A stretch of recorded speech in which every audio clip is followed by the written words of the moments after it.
At the last public comment period, it was incredibly powerful to see this room full of Black residents, many of whom lived through the Civil Rights era and Jim Crow segregation, and people have marched, bled, and died for the very rights being taken away today.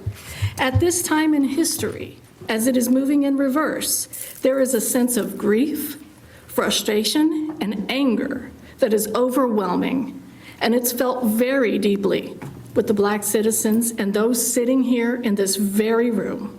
While the majority of voting members on this council completely ignore their perspective, even after asking for public input, essentially dismissing and disregarding the obvious majority presence of those who spoke and attended in opposition to House Bill 1038, which changes the election system for our city council.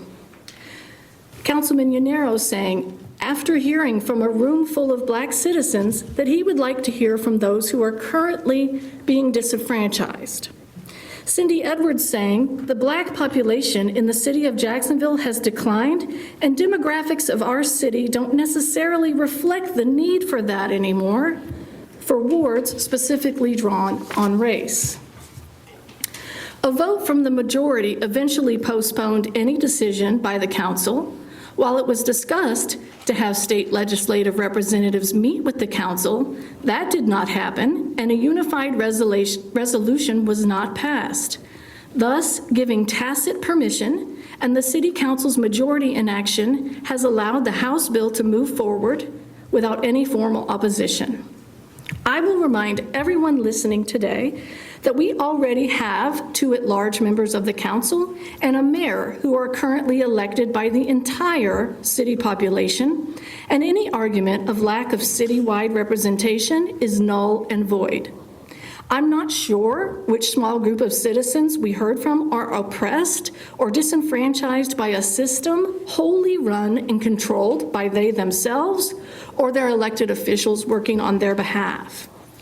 Besides this city, the entire county and our state districts are controlled by them. The co-sponsor of the bill, Phil Shepard, stating, we have a lot of diversity here. 65% of this area's population is white. Now, if we go to tally the votes in an at-large election, I wonder which preferred candidates would win.